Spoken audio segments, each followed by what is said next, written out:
Hello, hello, it's your boy Sunny. Gonna do a little talking in this video because why the hell not? I mean, the Facebook Quest 2 came out. Yes, Facebook Quest, not Oculus, Facebook. Quite a juicy topic, huh?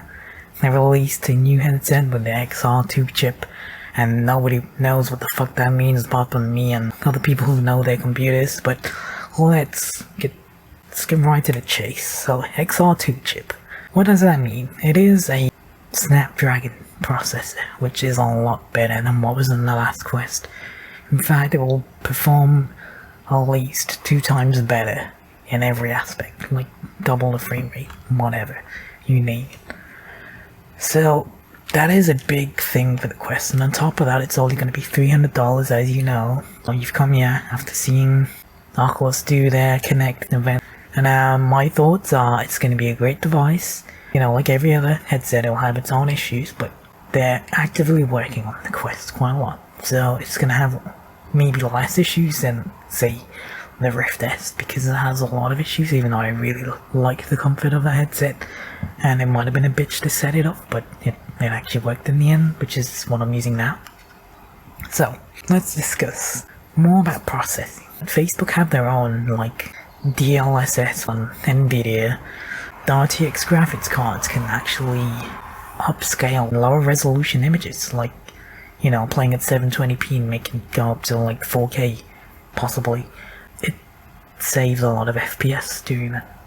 And Facebook apparently have a better version of that in the works, where they can scale like the tiniest little 320p image and make it full blown into like an actual decent looking thing.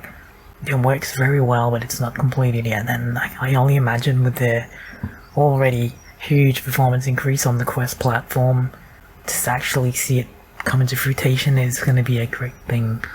You'll actually be able to play like near enough full-fledged VR PC experiences on the Quest if all that comes. I mean, if you already look at the benchmarks,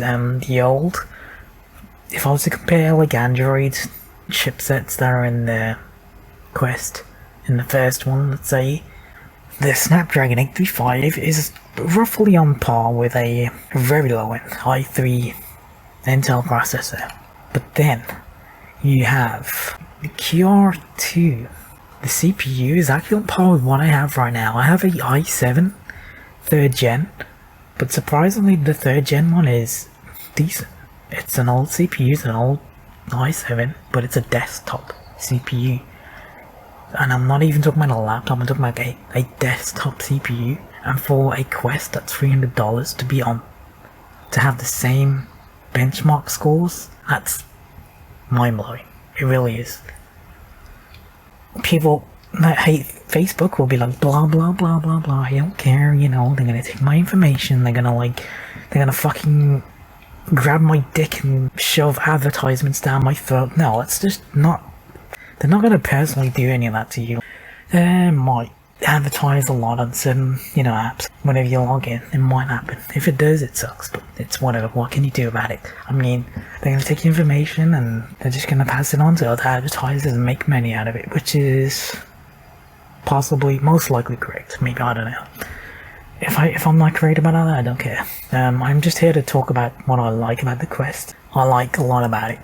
It's not going to be perfect, nothing is. $300, it's always going to come with some kind of, you know, thing. So having all this powerful stuff and high resolution screen, and even, it's just crazy, like even the IPD adjustment is an actual IPD adjustment. It's software based, but it still moves the lenses. And it's even an LCD screen, which is better for VR. It's just gonna look so crisp, dude. And that's gonna be amazing. What can go wrong, eh? Facebook steal your information, even though I have a Facebook that doesn't even have my real info. Most people's Facebook accounts will definitely have their real info on it, and they'll be very reluctant to share that. I want to say this. You have a mobile phone, and it's with Google, right? Most of you do. What makes you think that they're not doing the same thing, huh? I mean, why do you get all those telemarketing calls and you think, oh my god, they keep harassing me, you know, they keep calling my number and I don't know how? It's because you've got a fucking Google account, dude. Like, I mean, I could be wrong about that as well, but I don't care. I'm just discussing things. I want to talk for once. I'm not really talkative. So, my food of thought is just don't worry about Facebook stealing your information. Don't worry about it. And if you do worry about it, then don't get it. It's simple. And if you don't have the device and you want to complain about it, do what you want. It's fine. But like, if somebody wants to buy a Quest and they're like, haha, you sold your soul to Facebook, like, who the fuck cares? They've got a headset that's like better than most headsets. Like, I'm not gonna say it's better than the Index, but for the price point, you just aren't gonna get another headset at $300 that can do everything that the Quest 2 will do.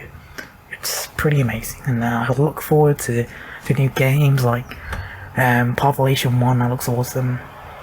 And I'm not the biggest fan of like VR games in general. I love VRChat, which is what I'm playing right now.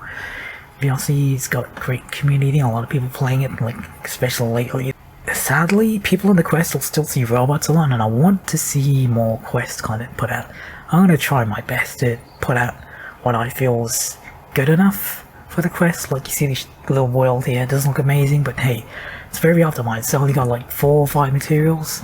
And I think that's a great thing for people that want to do large gatherings, just to like chill somewhere, very optimized. Because a lot of people have laggy avatars, and you know, hopefully one day people will also think about optimizing the avatars at some point, because I can't stand seeing certain DeviantArt models in game that are just 50 materials and like 10,000 dynamic bounds, even though you can block the dynamic bounds. But just put really bad shaders and whatnot on their avatars because they think it looks cool, but I don't know, I'm not a fan of like having 1 million tattoos on one index finger. Not my style. So I guess there's more things about the Quest 2 that we haven't speculated yet, like the sound. How good is it going to sound? Well, some people have said that it's going to have even better audio, because I just know it will, because it's got a big hole in the thing now and it makes it look like it has better audio. Well, I have a feeling because it's $300, it's probably the same speakers they put in their Quest 1, but it's just got a hole there just so it sounds better for what speaker was originally there. That's my assumption. They didn't really announce anything about having better audio, so it's probably just a little better. As for the mic, they probably put the same mic that they put in the original Quest, which is fine, it's passable. Unlike the Rift S, which has a really bad mic. It's really shit. And even though I've got a Rift S, I'm not using the headset audio, and I'm not using the mic because it's bad. There's just way more reasons now to get a Quest now, since the second iteration is coming, and this is gonna be fun for people that care about having a good time in VR, not giving a shit about what Facebook is doing to their information. I think that's about it now, so hope you guys have a wonderful week and stay safe. And if you get coronavirus, you'll definitely die, so don't do that. Very bad.